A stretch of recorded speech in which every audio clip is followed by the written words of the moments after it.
Tell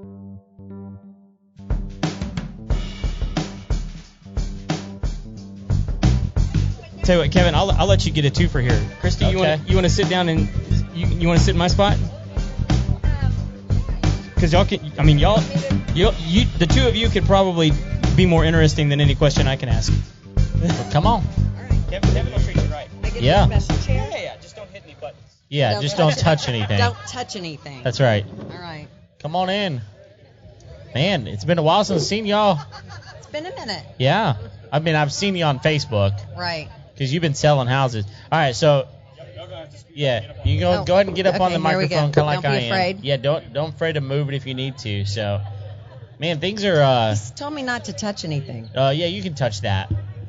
Yeah, there you go. Just don't touch any buttons. Okay. There you go.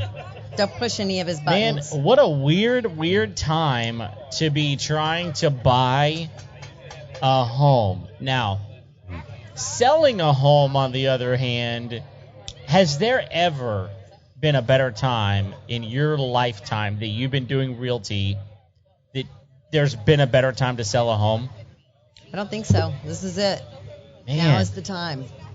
I mean, people are nuts out there. They're crazy.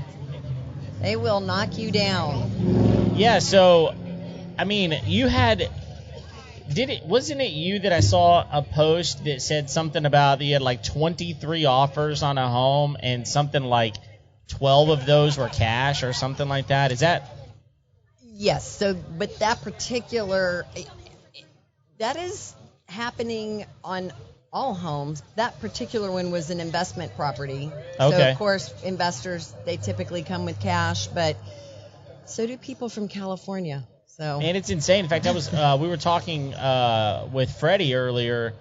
Are people going after private investors for cash in order to have the cash to put down on a home? Or are they just genuinely have cash in their pocket to do this with? That I am not sure of. Maybe because there's so many ways to get cash these days, right?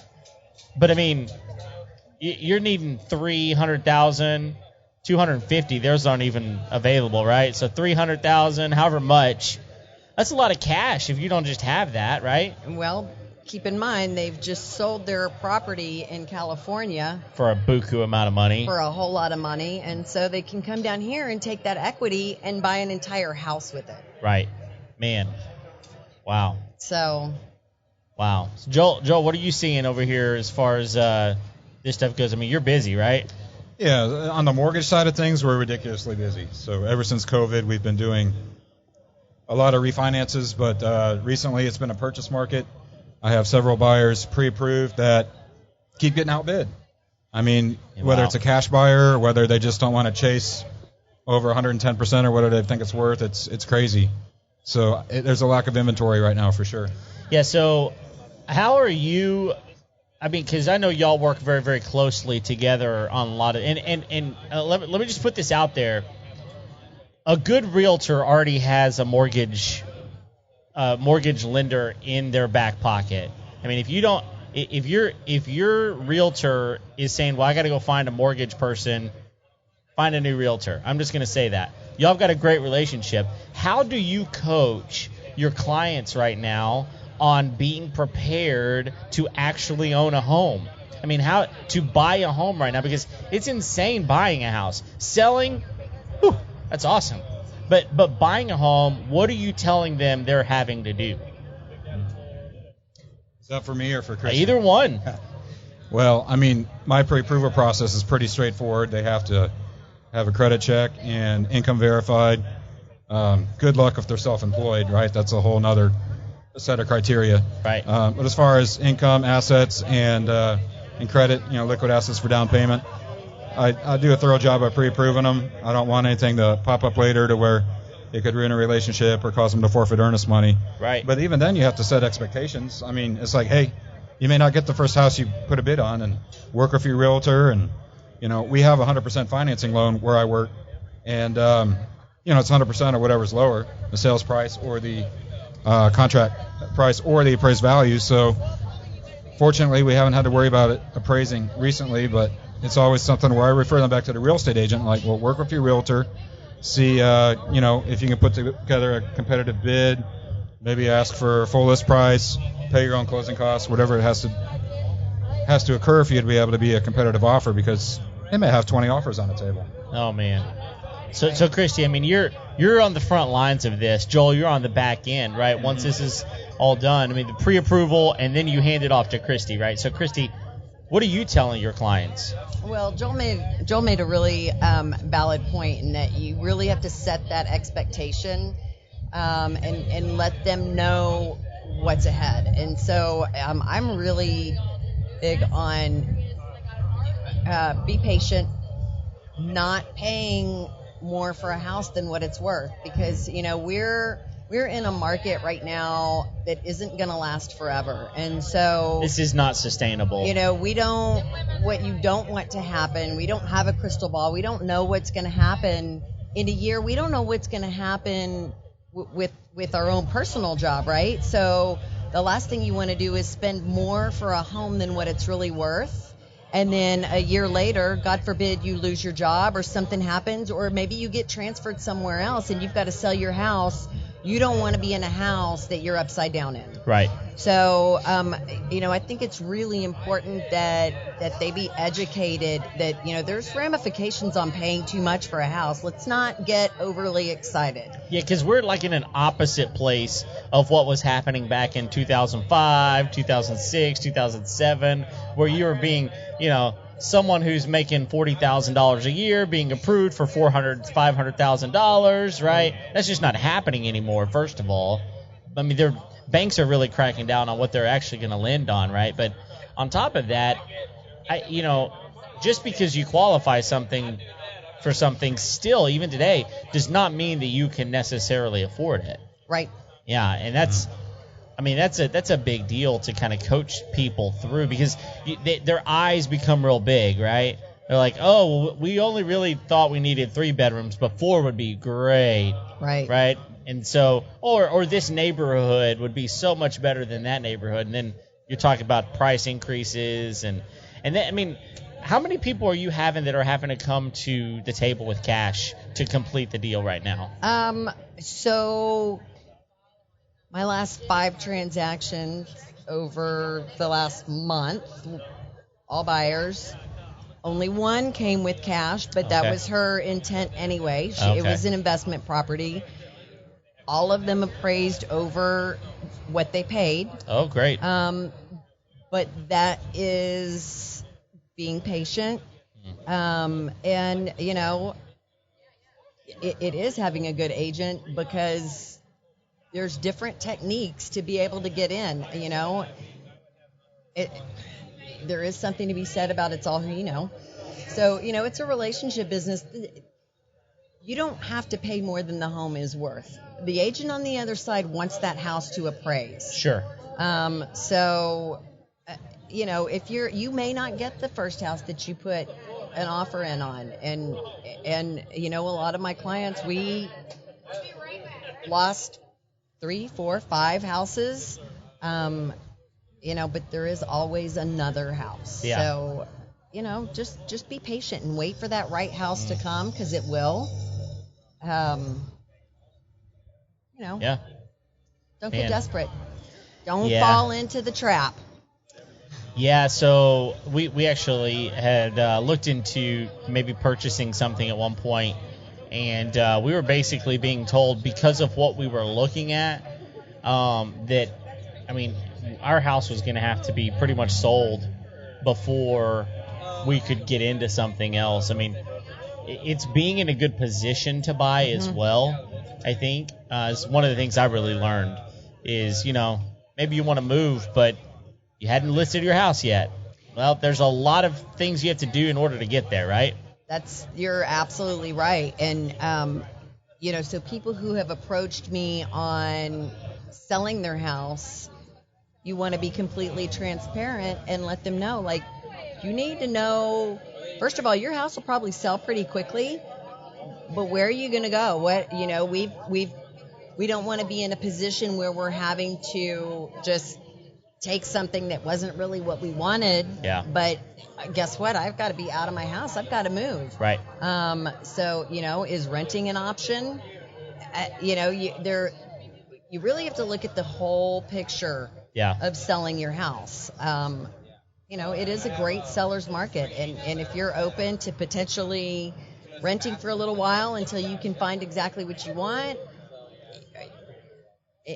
or you can always do a lease back, but a lot of people are buying a house because they want to get into the house, though. So sometimes lease backs just don't work. Right. But even still, we went through this very thing where it's like, okay, we have a pretty nice camper, so how long can we be a camper family, right? But because you get into a year-long lease and it's like, well, what if I find something between now and then? That's true. Then I got to get out of the lease. If I do a 6-month lease, typically it's going to be more expensive. If I do a month-to-month lease, goodness gracious, what are you thinking, right? So there's just so much of this stuff to kind of consider. Is this the right time? Because here's the other thing that I think is something that's really interesting is it isn't sustainable forever. And when the market fluctuates, you might not get as much for your house if you're selling it, but then you turn around and buy something, you're not going to pay as much either. So, That's right. Again, I really value what you said about being patient, because a year from now, you might not get as much for your house, but you may not have to pay as much for that dream house, and the competitiveness might be a little bit easier to actually get that one that you really want. That's right. And you get what you want. The whole idea of selling your house is obviously that you want something different, right? So the last thing you want is to get in this desperate situation of feeling like, well, we just have to find something, and we're going to be homeless. And guess what? The rental market is tough right now also because so many people have had to do just that. Right. Is rent because they can't find what they're looking for.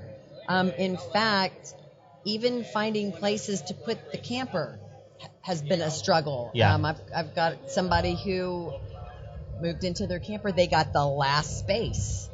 So that also, plus we're going into the summertime, right? So yes. Yeah, it's going to be hot. Yep. Yeah, it's an interesting time for sure. It is. So, but it's probably a fun time for you. Things are not stale. No, around your house. You're busy. Not at right? all. No, it is. It's a good time. Yeah.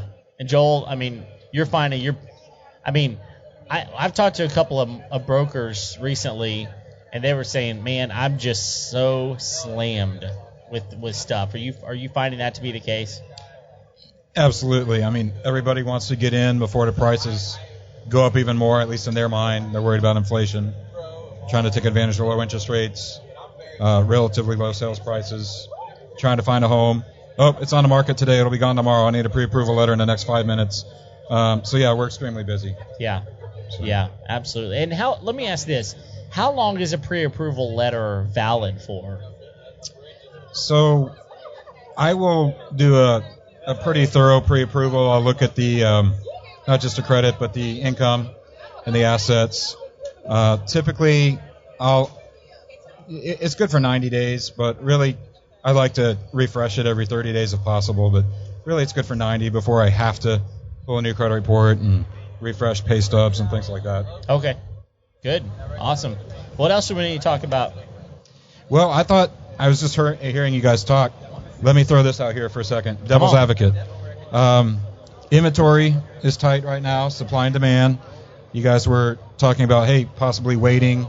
Prices might be lower a year from now. From my side, I listen to different people try to forecast the future. That's always a little dicey. But, you never know. One gentleman, he's pretty well known in the mortgage circles. His name is Barry Habib. I was on a conference call with him a few weeks ago, and he was telling me their prediction is the next 4 to 5 years is going to be pretty much straight up. He says there is no housing bubble. And because of the supply and the demand side of things, just the cost of the materials, whether it be lumber, which I heard you talking about earlier with the home inspector. Oh, it's insane. Crazy. And also another factor is just demographics. You have first-time home buyers representing a source of new demand on the market, right?